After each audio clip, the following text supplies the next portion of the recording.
گھر سے نکلتے ہو نا اللہ کا نام لے کر، 2 فرشتے حفاظت کے لیے مقرر کرتا ہے جب تک گھر پر لوٹ نہیں جاتے۔ ماں کے سینے میں دودھ کس نے پیدا کیا؟ پیدا ہونے سے پہلے اللہ نے، اور سینے میں دودھ پیدا کرنے کے بعد ماں کے دل میں ممتا بھی پیدا کی کہ اس کو پلا۔ اگر اللہ نفرت پیدا کرتا تو درجنوں عورتیں ایسی ہیں جو اپنے بچوں کو چھوڑ کے ہاسپٹل میں بھاگ گئی۔ اگر ہماری ماں بھی چھوڑ کے بھاگ گئی ہوتی تو عزت کے ساتھ ایسے بیٹھتے یہاں؟ تو اس ماں کے دل میں کس نے پیار دیا؟ خود سردی میں ہمارے پیشاب پہ سوتی رہی اور ہمیں گرم بستر پہ سلایا، کس نے پیار دیا اس کے دل میں؟ اللہ نے۔ کھڑے ہونے کی طاقت کس نے دی؟ جاؤ لنگڑوں سے پوچھو پیر کی قیمت کیا ہوتی ہے، جاؤ پوچھو۔ جتنی بے وفائی کرنا ہے میرے اللہ کے ساتھ کر لو، ایک دن اللہ کی عدالت ہے۔ اندھوں سے پوچھو آنکھ کی قیمت کیا ہوتی ہے۔ اگر اللہ آنکھ چھین لے، اربوں خربوں روپے بھی دے کر کے تم اخیارے نہیں ہو سکتے۔ اسی کی دی ہوئی آنکھوں سے اسی کی نافرمانی اس کے نبی کے دل پہ کیا گزرتی ہوگی؟ سوچو تو صحیح، جا کر کے پوچھو زبان کی قیمت کیا ہوتی ہے، جس کی آواز نہیں نکلتی، جس کو منہ نہیں ہے، اتنی ساری نعمتیں لے کر بیٹھے ہو، پھر اس سے بے وفائی۔ اقبال نے کہا تھا بتوں کو تجھ سے امید، بتوں سے تجھ کو امیدیں، خدا سے نامی دی، مجھے بتا تو صحیح اور کافری کیا ہے؟ کفر کس چیز کا نام ہے؟ کہتے ہو اللہ نے ہمیں دیا کیا؟ میں نے کہا لگا قیمت آنکھ کی، لگا قیمت کان کی، لگا قیمت زبان کی، لگا قیمت کڈنیوں کی، لگا قیمت خون کی۔ ارے جن کو ڈائلیسس کیا جاتا ہے ان کو کتنے روپے ہر مہینے خرچ کرنے ہوتے ہیں، میرا اللہ روزانہ تازہ خون پیدا کرتا ہے، کچھ مانگتا ہے اس کے عوض میں؟ کچھ نہیں مانگتا، پھر بھی اس سے بے وفائی۔ کب تک ادھر ادھر بھٹکتے رہو گے؟ موت ہے۔ کب تک اس سے جفا کرو گے؟ موت ہے۔ کب تک اس کو ناراض کرو گے؟ موت ہے۔ میرے بھائیوں اتنا سوچو، دنیا میں اتنا دیا ہے، آخرت میں کتنا دے گا؟ وفادار تو بن کے دیکھ، وفادار تو بن کے دیکھ۔ سب کے لیے روئے ہونا، کبھی میرے اللہ کے لیے بھی رو کے دیکھ۔ سب سے دوستی کا ہاتھ بڑھایا نا، کبھی اس کے بھی دوستی کا ہاتھ اس سے بھی بڑھا کے دیکھو، کبھی ادھر بھی قریب آ کر دیکھو۔ میں پورے یقین سے کہہ رہا ہوں جس دن تم اس کے ہو جاؤ گے تمہیں کسی کی دعا کی ضرورت بھی نہیں پڑے گی، تم خود جس کے سر پہ ہاتھ رکھ دو گے اس کی قسمت بدل جائے گی۔ جس کے گھر میں تم جا کے بیٹھ جاؤ گے برکتوں کا نزول ہوگا، اس کے ہو کے تو دیکھو۔ آسان ہے اس کا بننا، گناہ سے نکلو، توبہ کرو، اللہ کو مناؤ، اللہ کو گڑ گڑاؤ، اللہ کی بارگاہ میں گڑ گڑاؤ، آہو بکا کرو۔ سب کے لیے رو چکے، اس کے لیے رو کے دیکھو کتنا سکون ملتا ہے۔ سب کے پاس گڑ گڑا چکے، اس کے پاس گڑ گڑا کے دیکھو کتنا قرار ملتا ہے۔ سب کے یہاں عرضیاں لگا چکے، اس کی بارگاہ میں عرضیاں لگا کر کے دیکھو۔ آخری جو بات کہنی ہے سنیں۔ ایک بہت خوبصورت جوان تھے، حضور علیہ السلام ان سے پیار کرتے تھے کیونکہ جوانی میں وہ سردار بن گئے تھے۔ سردار کس کے؟ قبیلے کے، قبیلے کے سردار بن گئے تھے۔ اس خوبصورت جوان کا نام حدیث میں دہیہ کلبی آتا ہے۔ بنو کلب کے سردار تھے، دہیہ نام تھا، دہیہ کلبی۔ حضور کی تمنا تھی یہ جوان سدھر جائے، یہ جوان۔ حضور جوانوں سے بہت پیار کرتے تھے اور جوانوں کے سدھرنے پہ حضور کو بڑی خوشی ہوتی تھی۔ اور حضور علیہ السلام جن جوانوں کے پیچھے قوم ہوتی تھی ان جوانوں کے لیے بہت دعائیں بھی کرتے تھے، اس لیے کہ جوان جوان ہوتا ہے۔ حضور کی خاص توجہ جوانوں کی طرف تھی۔ دیکھو حضور علیہ السلام کے صحابہ حضور کے پردہ فرمانے کے تقریباً آدھی صدی تک کے لوگوں کی رہنمائی کرتے رہے، بلکہ پونا صدی تک۔ تو جو لوگ سب جوان تھے تبھی تو نا، سعد ابن ابی وقاص اس وقت جنگ میں شریک ہوئے جب ان کے چہرے پہ داڑھی بھی نہیں نکلی تھی۔ مولا علی 9 سال یا 8 سال کی عمر کے تھے جب آپ نے کلمہ پڑھا۔ حضرت سیدنا فاروق اعظم 30-32 سال کے تھے جب آپ نے کلمہ پڑھا. حضور نے ٹارگٹ جوانوں کو کیا. اس لیے میرا بھی دلچسپی کا عنوان میری قوم کے جوان ہے. مجھے پتا ہے جب کوئی جوان سدھرے گا انقلاب آئے گا. بلکہ جوان سدھرے گا تو بڈھے اور بچے دونوں سدھر جائیں گے. کیوں؟ کیونکہ جب جوان بیٹا مسجد جائے گا، جوان بیٹا مسجد جائے گا تو بوڑھا تو شرم کے مارے مسجد آنا ہی ہے کہ وہ سدھر گیا، اب میرے پیر قبر میں لٹک رہے، میں گھر میں کیسے بیٹھوں؟ اس نے تو سدھر نہیں ہے. لیکن جوان باپ کو جب بچہ مسجد جاتے دیکھے گا تو بچہ باپ کی انگلی پکڑ کر خود ہی جائے گا. تو ایک جوان سدھار دو، گھر کے دو خود ہی سدھر جائیں گے. اس لیے اقبال نے بھی جوان کو ٹارگٹ کیا. کہتے نہیں تیرا نشے من قصر سلطانی کے گنبد پر، نہیں تیرا نشے من قصر سلطانی کے گنبد پر، تو شاہی ہے بسیرا کر پہاڑوں کی چٹانوں میں. اور عقابی روح جب بیدار ہوتی ہے جوانوں میں، نظر آتی ہے ان کو اپنی منزل آسمانوں میں. چھوڑ دو گناہ، اگر جوانی میں گناہ چھوڑ دو گے اللہ کے محبوب بن جاؤ گے، اللہ کے مقبول بن جاؤ گے. جوانی میں گناہ چھوڑ دو گے، توبہ کرو گے، جنت میں رسول اللہ کا پڑوس نصیب ہوگا.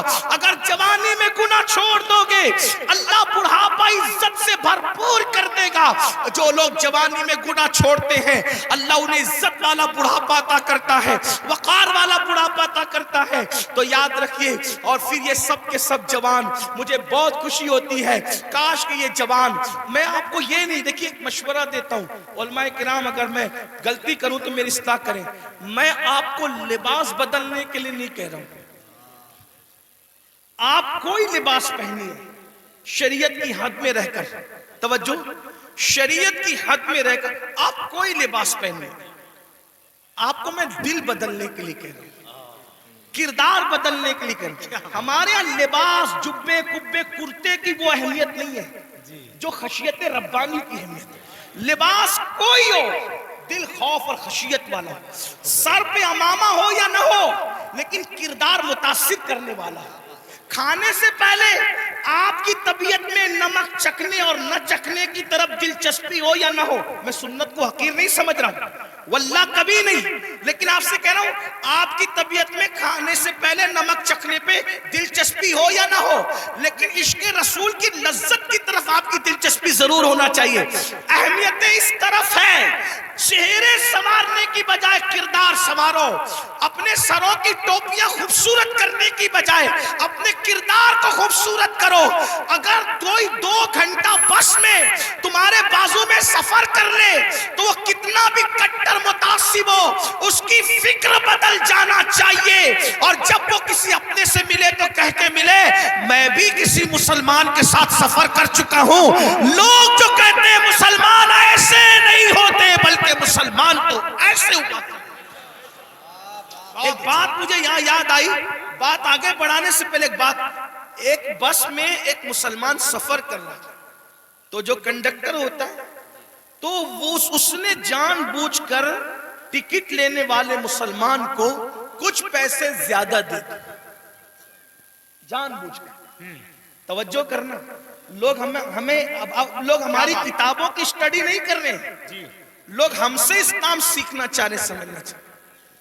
اگر آپ اس نیت سے سدھر کے رہو، آپ اس نیت سے سدھر کے رہو کہ کم از کم میری وجہ سے کوئی اسلام سے بدظن نہیں ہونا چاہیے، یہ سوچ کے سدھر جاؤ میرے بھائی. اور اگر آپ کی وجہ سے کوئی اسلام سے بدظن ہوگا، یہ وہ نقصان ہے کہ قیامت تک اس نقصان کا خمیازہ بھگتنا پڑے گا. اس لیے کردار کے دھنی بنو. تو کچھ پیسے زیادہ بس کے کنڈکٹر نے اس کو مسلمان کو دے دی، اور اس کے بعد اس نے تجاول عارفانہ سے کام لیا، یعنی کہ اس نے جان کر انجانا ہو گیا. مسلمان نے پیسے گنے اور گننے کے بعد اس نے اس کو بلا کر کہا کہ کنڈکٹر صاحب یہ پیسے آپ نے مجھے کچھ زیادہ دے دیے ہیں، یہ واپس لے لو. اس نے کہا نہیں میں نے زیادہ نہیں دیے، وہ ایسے ہی ہے. کہا نہیں میں نے گنا ہے، یہ زیادہ، آپ لے لیں اس کو، آپ لے لیں. کہا آخر میں نے نہیں دی تو کیوں لوں؟ تو کہا یہ آپ کو لینے پڑیں گے کیونکہ میرا مذہب میں اس کی اجازت نہیں ہے. تب کنڈکٹر نے کہا دنیا جھوٹ بولتی ہے، تم سچے ہو۔ لوگ کہتے ہیں مسلمان ایسے ہوتے، مسلمان واقعی ایسے۔ میرے بھائیوں، ایک دور تھا دنیا کے کوئی بھی مذہب کا آدمی اگر سفر کرنا چاہتا تھا اور اپنی بیٹی کو اور اپنی بیوی کو اکیلے چھوڑ کے جانا چاہتا تھا تو وہ مسلمان ڈھونڈتا تھا کہ مسلمان کے پاس چھوڑ کے جاؤں گا، کیونکہ یہ مسلمان ہے، یہ کسی کی عورت پر ہاتھ نہیں ڈال سکتا۔ یہ اپنی پہچان تھی، اپنی امانتیں مسلمان۔ آپ دیکھیں تاریخ ہے نا، مکے والے حضور پہ پتھر بھی مارتے تھے، اور جب امانت رکھنے کی بات آتی تو ابو جہل اور ابو لہب کے پاس نہیں رکھتے تھے۔ معلوم ہے کہ یہ ڈاکو لوگ ہیں، پتھر جس کو مار رہے ہیں اسی کے پاس اپنی امانت رکھنے کے لیے آ رہے ہیں، کیونکہ جانتے ہیں کہ یہ محمد الرسول اللہ صادق بھی ہے، امین بھی ہے، یہاں سے ہماری امانت میں خیانت نہیں ہو سکتی۔ اور حضور نے کیا تاریخی طور پر دنیا کے سامنے ثابت کیا، ہجرت کے لیے جا رہے ہیں تو امانتیں لے کے نہیں جا رہے ہیں، اپنے بھائی کی جان کو خطرے کی جگہ پہ سلا کر کے کہتے علی سو جانا، صبح اٹھ کر کے سب کی امانتوں کو لوٹانا، پھر آ کر کے ہم سے ملاقات کرنا۔ دیکھ رہے ہیں آپ، یہ ہوتا ہے کردار، یہ ہوتا ہے اسی لیے بدر میں جو کافر آئے تھے مکے کے گنڈے، وہ حضور سے آنکھیں نہیں ملا سکے۔ کیوں؟ کیونکہ حضور ان کی امانتیں لے کر نہیں بلکہ امانتیں ادا کر کے بتایا کہ دشمن جان کا دشمن بھی ہو اس کی امانت میں بھی خیانت مت کرو۔ اور آج تو مسلمان کا حال یہ، لوگ مسجد مدرسے کی رقم آج نہیں چھوڑنا چاہتے، یہ حالات سب ایسے نہیں ہوتے۔ لوگ جو ہے وہ ابھی سننے میں آتا ہے حج کا پیسہ لے کے بھاگ گئے، عمرہ کا پیسہ لے، اے مسلمانوں کچھ تو خیال کرو، کیا بات ہے؟ حج عمرہ کا پیسہ لوگ جو روپیہ 2 روپیہ جوڑ کر کے، غریب لوگ کیسے جوڑتے ہیں، لوگ لے لے کر کے بھاگ جاتے۔ سوچو تو صحیح نا، انداز تو کریں کتنا گرے گا انسان، کوئی حد ہے گرنے کی؟ ایک وقت تو وہ تھا اور ایک وقت یہ ہے۔ لوگ امانتیں ہمارے پاس رکھتے تھے، بیویاں بچیاں ہمارے پاس چھوڑ جاتے تھے، یہ خیانت نہیں کریں گے۔ اور آج مسلمانوں کے محلوں میں لوگ گھر نہیں لیتے، یہ حال ہے۔ تو چلے بات کو میں سمیٹ رہا تھا، کیا عرض کر رہا تھا کہ حضور کی تمنا تھی کہ دہیا کلبی مسلمان ہو جائے، جی، کیونکہ دہیا قبیلے کے سردار تھے۔ حضور نے دعا بھی کی اللہ تعالیٰ دہیا کو ایمان کی دولت عطا۔ دہیا آئے تھے بڑے خوبصورت، دہیا قلبی جب آئے تو حضور نے ان کی تالیف قلبی کے لیے چادر بچھا دی۔ دہیا نے چادر اٹھائی، عرض کی آقا میں اس چادر پہ بیٹھنے کے قابل نہیں ہوں، اور پھر عرض کی آقا میں تو کلمہ پڑھنے آیا ہوں، غلاموں میں شامل ہونے آیا ہوں۔ حضور خوش ہو گئے، فرمایا کلمہ پڑھ لو۔ کا نہیں، حضور ایک عرض کرنا ہے کہ میں نے اپنے قبیلے کی 500 لڑکیوں کو اپنے ہاتھوں سے دفن کیا زندہ، تو جو 500 لڑکیوں کا قاتل ہو وہ کلمہ پڑھے گا تو کیا اس کے گناہ معاف ہو جائیں گے؟ اس کے گناہ معاف ہو جائیں گے؟ حضور نے سر جھکا لیا۔ جبریل آئے، یا رسول اللہ، اللہ سلام فرماتا اور کہتا ہے بولو اس کو کہ پڑھ لے ایک مرتبہ لا الہ الا اللہ محمد الرسول اللہ۔ صرف 500 لڑکیوں کا قتل ہی نہیں، اور بھی کچھ کیا ہے تو سب معاف ہو جائے گا۔ حضور نے کہا پڑھ لا الہ الا اللہ۔ جو کلمہ پڑھتا ہے لا الہ الا اللہ، اللہ کلمہ پڑھنے سے پہلے کے سارے جرائم معاف کر دیتا ہے۔ دہیا نے کلمہ پڑھا، حضور رونے لگے۔ صحابہ نے پوچھا حضور خوشی کا مقام ہے کیوں روتے ہیں؟ آقا فرماتے کافر کلمہ پڑھے تو سب مٹ جائے، اگر مومن یہ کلمہ پڑھے تو خدا اسے کیا مقام عطا فرمائے۔ تو اللہ کے بندو توبہ کرو، اللہ کی طرف آؤ۔ اللہ پاک سے دعا ہے اللہ سب سے پہلے مجھے آپ کو عمل کی توفیق دے، جہنم سے خود بچو، جہنم سے بچانے کی کوشش کرو۔ گفتگو کے درمیان کوئی غلطی ہو تو اللہ تعالیٰ معاف کرے۔ استغفر اللہ ربی من کل ذنب واتوب الیہ۔